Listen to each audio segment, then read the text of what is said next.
Pressure injuries, otherwise known as bed sores or pressure sores, develop when people sit or lie for long periods of time without moving. What happens is the skin is deprived of blood and oxygen, usually over the bony prominences, and that makes the skin start to deteriorate and die. The sores can be superficial or deep. Right down to bone, they can be very serious. We've seen what a profound effect this can have on people's quality of life. They can be distressing and painful, and once you've got one, they take a long time to heal. And we really want to give people the knowledge to stop this happening. Pressure injuries can affect any of us at any time, at any age, if we become immobile through illness or disability. And those most at risk are those with long-term conditions or disabilities where they may not be able to move or don't have sensation to certain parts of their body. I was diagnosed with a chest infection, which meant I had to stay in bed. That lasted easily 3 weeks, by which time I also had sciatica. And the only time I moved was to go to the bathroom, and that was with my husband and my son actually wheeling me through in my office chair. And once I got back into bed, I was not moving unless I really had to. It was that painful. I discovered that I had a blister and mentioned it, and one of the district nurses said to me, oh, she said, you might like to try 2 big pillows and keep your legs elevated with your feet dangling. That's when I thought, gosh, if only I'd known before, I could have prevented all of this. It took over a year to heal. I certainly wouldn't ever want a blister like that again. I was unfortunate to experience a spinal cord injury following a spinal stroke. I was out shopping and just felt a pain in my chest, and everybody thought it was a heart attack, but within hours my legs were just uncontrollable. As soon as I wake in the morning, I check my skin, my elbows, my ankles, my knees, before I've even got up. I get good help.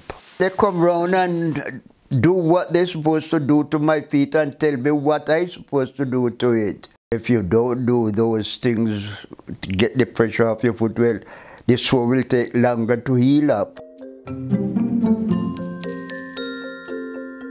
SSKIN is a nationally recognised care bundle that is used to address 5 essential components to preventing the breakdown of skin. Skin inspection, surface, keep moving, incontinence and nutrition.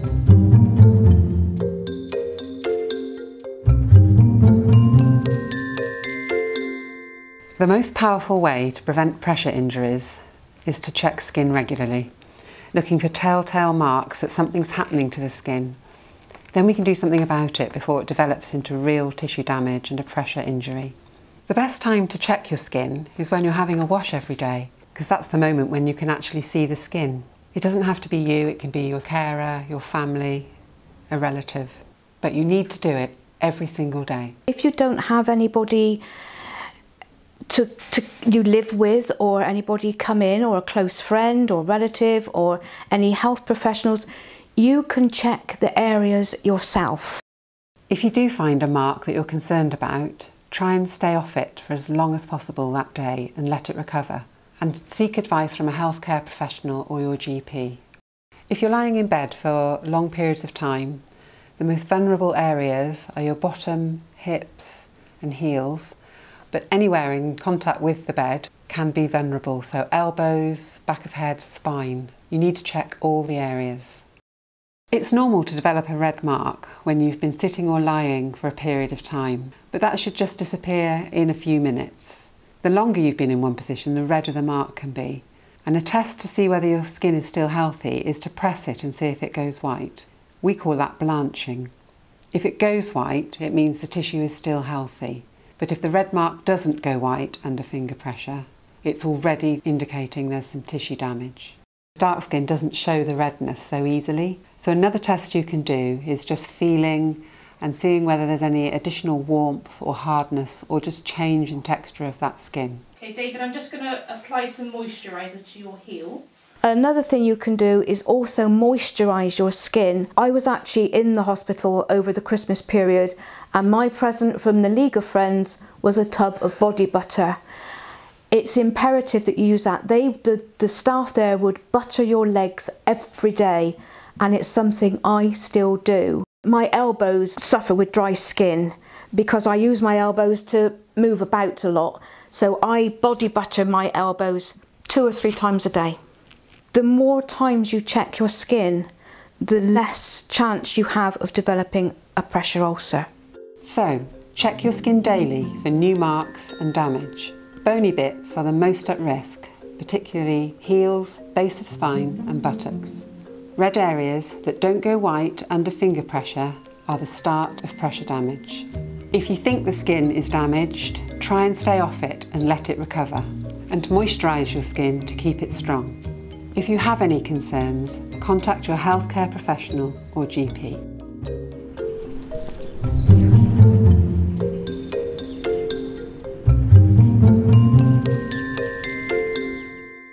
Any surface your body, and particularly your bony bits, are in contact with can potentially be a problem.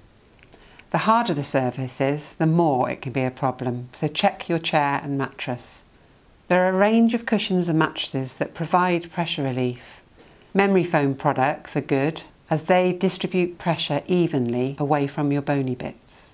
There are other products available, including gel and air products that can relieve pressure. I'm just going to pop your heel lift back on now we've finished your dressing. If you're in a wheelchair or sitting for long periods of time, it's not just your bottom you have to be careful of, it's also your heels. This can be either on the foot plates of wheelchairs or on the floor where your feet are resting. If you're sitting for long periods of time, always wear shoes or slippers to protect your feet. The best way of protecting your heels is to floating them off the end of a recliner chair, or when you're in bed using pillows or a heel lift to float your heels off the mattress. I should keep my feet off the floor and keep it up in the air, and that will get rid of the pressure sore. If you are in bed for a long period of time, it's a good idea to use pillows between your knees to protect them. Kath, this is a pressure mapper. One way of identifying hot spots of pressure on the surface that you're sitting or lying on is by using a special technology called pressure mapping. It identifies hot spots of high pressure which could be causing damage. Here we can see hot spots of pressure over the sitting bones. And then when we put the cushion in, the hot spots of pressure have gone. Check your chair and mattress isn't too hard. Don't forget the floor or foot plates can cause a problem for your feet and heels. Always wear shoes or slippers to protect your feet and make sure they're not too tight. If you're concerned, contact your healthcare professional or GP for advice.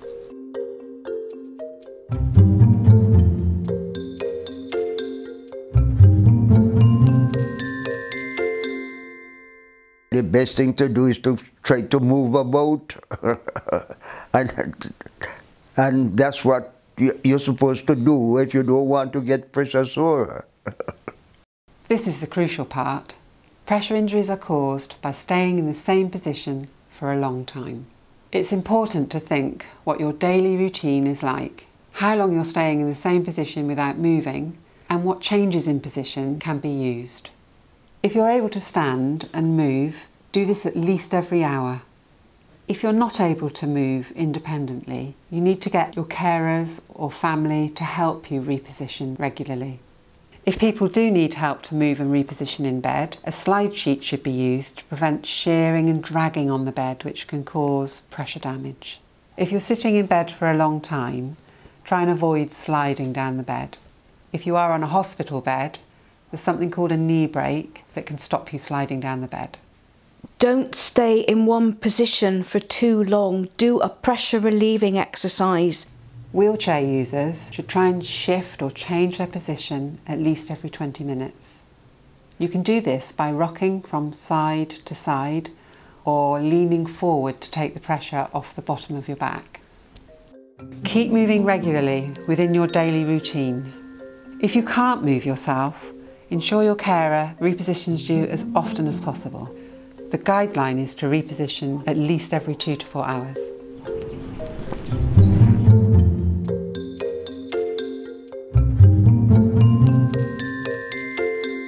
Moisture on the skin for long periods can damage it. Any moisture, whether it's from sweating or urine incontinence, can make skin fragile and become sore, a bit like a baby's nappy rash. If left untreated, the skin becomes very sore with raw areas, and this makes the skin vulnerable to pressure. Regular cleaning of the skin is essential.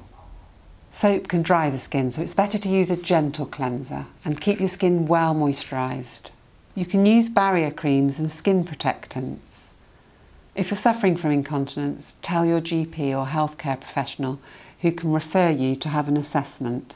Don't suffer in silence. Keep skin cool, clean and dry. Regularly moisturise because this makes your skin stronger. If you have a problem with your bladder or your bowels, seek advice from your GP.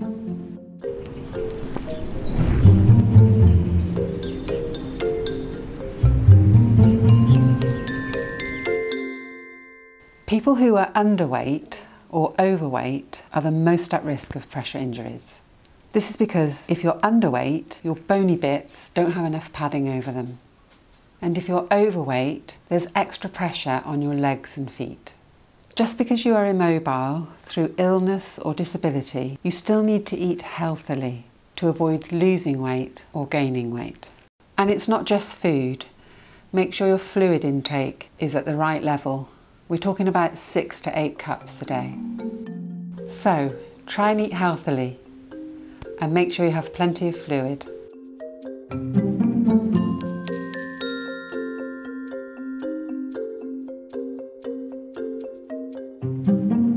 I fully understand how important it is not to sit or lie or stay in any position too long. If I think I've been sitting down very long, I try and keep moving around. The one piece of advice I could give is be responsible for your own welfare.